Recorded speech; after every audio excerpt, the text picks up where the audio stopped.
Continuando con el desarrollo de nuestra clase, ahora hablaremos sobre los instrumentales quirúrgicos utilizados en distintos procedimientos dentro del capítulo División de los tejidos.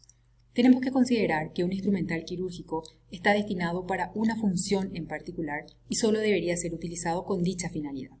Si utilizamos los instrumentales quirúrgicos en procedimientos para los cuales no fueron diseñados, los mismos podrían romperse, perder el filo, estropearse y ya no cumplirían esa finalidad inicial.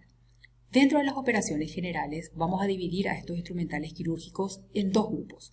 Por un lado vamos a tener a los instrumentales quirúrgicos primarios y por otro lado vamos a tener a los instrumentales quirúrgicos secundarios. Un instrumental quirúrgico primario dentro de una operación general es aquel que cumple esa función en particular. Por ejemplo, si voy a realizar una hemostasia quirúrgica, un instrumental quirúrgico primario estaría constituido por una pinza hemostática. Si voy a realizar una sutura, un instrumental quirúrgico primario estaría constituido entonces por un portaagujas. Por otro lado, los instrumentales secundarios o complementarios son aquellos que apoyan, la función de estos instrumentales primarios. Por ejemplo, si yo necesito sostener el tejido, un instrumental secundario estaría constituido por una pinza de disección. Entonces, dentro de este capítulo de división de los tejidos, los instrumentales quirúrgicos primarios estarían constituidos básicamente por aquellos que me permiten realizar una incisión, un corte, una disección, una resección, etc. Básicamente entonces estaría utilizando un bisturí, una tijera, una sierra, entre otros. Los instrumentales secundarios son aquellos que complementarían la función de estos instrumentales primarios y en este caso estarían constituidos básicamente por la sonda canalada, que es un instrumental quirúrgico que guía la superficie de corte de la hoja de bisturí o la superficie de corte de la tijera, la pinza de disección, que es el instrumental quirúrgico que permite sostener a los tejidos, o los separadores, que son aquellos instrumentales quirúrgicos que utilizamos para separar los bordes de la herida y visualizar planos más profundos. El bisturí. El bisturí es un instrumental quirúrgico primario utilizado dentro de la división de los tejidos para incidir las distintas capas. Existen diferentes modelos de bisturí. Están los de hoja fija, como podemos observar en la imagen, antiguamente era muy utilizado. En la actualidad están los instrumentales que se componen de dos partes. Por un lado tenemos al mango y por otro lado tenemos a la hoja. También tenemos al bisturí de hoja oculta, que es aquella que permite esconder la hoja del bisturí, es decir, la superficie de corte a nivel del mango. Normalmente son utilizados para cirugías en grandes animales y para procedimientos especiales. Iniciamos entonces con las partes del bisturí. El bisturí se compone entonces, como habíamos dicho, de dos partes, el mango y la hoja. El mango viene de diferentes números, siendo los más utilizados el número 3 y el número 4 en cirugía, tanto de pequeños como de grandes animales. Este mango de bisturí tiene una superficie en donde articula con la hoja, la cual hoy en día viene totalmente estéril. Tiene la ventaja de que la superficie de corte se mantiene en este sentido entonces siempre afilada. Esta hoja de bisturí se compone de las siguientes partes. Por un lado tenemos al talón, que es la parte, que contacta con el mango de bisturí. Tenemos al dorso, que es la superficie que no posee corte. Tenemos a la punta, que puede ser aguda, puede estar abotonada, etc. Tenemos a la superficie de corte, que es la que contacta directamente con el tejido y es la encargada de realizar la incisión una vez que toma contacto con el tejido. Esta hoja de bisturí viene de diferentes números y cada hoja también tiene un modelo o una superficie de corte distinta. Las hojas que normalmente utilizamos para el mango número 3 van del 9 hasta el 17. En el hospital de la Facultad de Veterinaria utilizamos normalmente la hoja número 15 y para el mango número 4 tenemos una numeración que va desde el 18 hasta la número 36. Las más utilizadas son la 20 y la número 23. En cuanto al manejo del bisturí, tenemos que tener en cuenta de que en todo momento tenemos que evitar cualquier tipo de accidente con la superficie de corte. Es un instrumental muy filoso, podemos cortarnos en cualquier momento o podemos cortar a cualquier integrante del equipo quirúrgico. No es recomendable, bajo ningún sentido, montar o desmontar la hoja de bisturí directamente con los dedos. Para poder montar la hoja de bisturí se recomienda tomar a la misma a nivel del dorso hacia la punta con un instrumental cuyas mandíbulas sean lo suficientemente grandes, ¿verdad? En este sentido podemos utilizar una pinza hemostática o podemos utilizar el portaagujas de malla. Entonces lo que hacemos es tomar a la hoja de bisturí con la mandíbula del instrumental y deslizamos sobre la superficie del bisturí que articula con la hoja. Una vez que nosotros deslicemos esta hoja de bisturí hasta el punto en donde contacta el talón con el mango, entonces podemos considerar de que ese mango está correctamente montado. Para poder desmontar la hoja de bisturí, tomamos a la hoja, digamos a nivel del dorso hacia el talón. Elevamos ligeramente esta superficie siempre con una pinza hemostática o con un portaagujas, elevamos para separar de la superficie en donde articula con el mango y desplazamos hacia afuera. Tenemos que considerar que este procedimiento no tenemos que realizar directamente en dirección a cualquier persona que conforma o el equipo quirúrgico, debido a que podemos ocasionar cualquier accidente.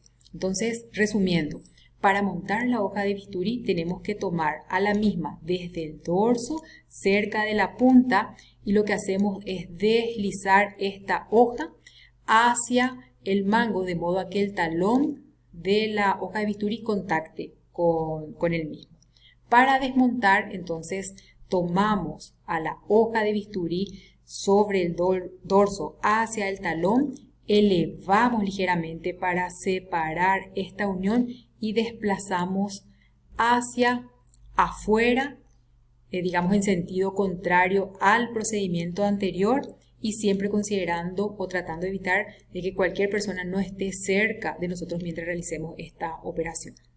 Se recomiendan 3 formas básicas para sostener el bisturí. La primera de ellas es en forma de lápiz. Sostenemos el mango de bisturí con la yema de los dedos y lo que hacemos es apoyar parte de la palma de la mano sobre el tejido. Entonces el movimiento que nos permite realizar esta forma de sujeción es la de la palma de la mano, nada más. Otra forma de sujeción es, digamos, con la yema de los dedos o en forma de arco de violín. De esta manera entonces no apoyamos la mano sobre el tejido del animal, sobre el campo operatorio, y nos permite realizar un movimiento a nivel del brazo. De esta manera podemos realizar incisiones mayores a 3 centímetros. La forma anterior entonces nos limitaba la longitud de la incisión, en este caso no. Y la tercera forma de sujeción es la prensión con la palma de la mano. Es decir, sostenemos con la palma el mango de bisturí realizando presión con el dedo pulgar. De esta manera entonces el movimiento que nosotros realizamos para poder deslizar la superficie de corte sobre el tejido es mediante el movimiento del brazo y nos permite realizar cierta presión en este punto, principalmente cuando el tejido nos ofrece bastante resistencia. Las tijeras. Las tijeras vienen en diferentes tamaños, en diferentes diseños, en diferentes formas. Todo depende de la finalidad de uso de las mismas. Normalmente las tijeras constan de las siguientes partes. Tenemos a las anillas, que son, digamos, las superficies donde colocamos los dedos para poder manipular las mismas. Tenemos a las ramas, que es la superficie comprendida entre la articulación y las anillas. Luego tenemos a la articulación, que es la superficie, digamos, en donde contactan ambos lados de la tijera. Tenemos a la superficie de corte, que por lo general puede ser lisa o puede ser dentada. Y tenemos la punta de la tijera, que puede ser aguda, puede ser punta fina. En este caso estamos observando una tijera mixta, punta roma, punta aguda o punta fina. La mandíbula está constituida por la parte activa de todo instrumental quirúrgico. En este caso, la parte activa de las tijeras está constituida por las láminas, que son las que nos permiten realizar el corte o cizallamiento a nivel de los tejidos.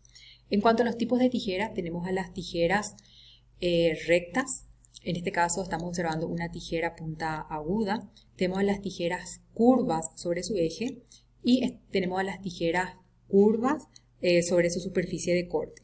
Como dijimos, estas tijeras pueden terminar en punta roma, en punta aguda o pueden ser mixtas.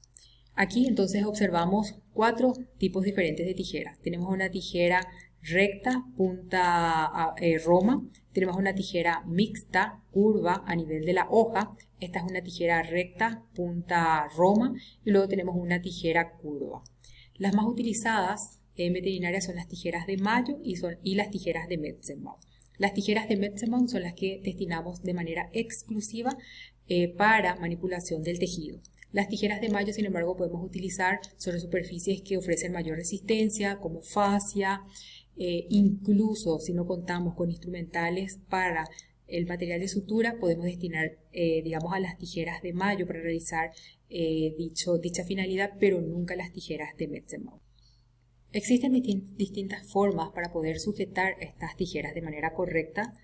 La que estamos observando en la fotografía es denominada sujeción en trípode de base amplia, en la cual introducimos el dedo pulgar en una de las anillas y el dedo anular en la otra. El dedo índice por lo general aplicamos sobre las ramas de la mandíbula, las ramas de la tijera, y lo que nos permite es dirigir a la superficie de corte. Estamos observando la sujeción denominada eminencia tenar, acá, anular, eminencia tenar, en donde sujetamos con el dedo anular en una de las anillas y la superficie opuesta apoyamos a nivel de la base del dedo pulgar. Esta forma de sujeción nos permite ejercer mayor fuerza al momento de realizar el corte del tejido, pero perdemos precisión. Estamos observando la sujeción denominada pulgar anular, pero lo que hacemos en este caso es cambiar la dirección del corte. Vamos de izquierda a derecha. Normalmente la sujeción pulgar anular nos permite realizar un corte de derecha a izquierda. En este caso lo que hacemos es cambiar la dirección y en lugar de apoyar el dedo índice sobre las ramas de la tijera, lo que hacemos es, digamos, colocar por debajo de las ramas para darle mayor estabilidad a la tijera. Estamos observando una forma de sujeción con el dedo pulgar y el dedo índice. Esta forma de sujeción entonces utilizamos de manera exclusiva cuando dirigimos la superficie de corte hacia el operador. De esta manera estuvimos viendo algunos de los instrumentales quirúrgicos que normalmente utilizamos para realizar algunos procedimientos de división de los tejidos.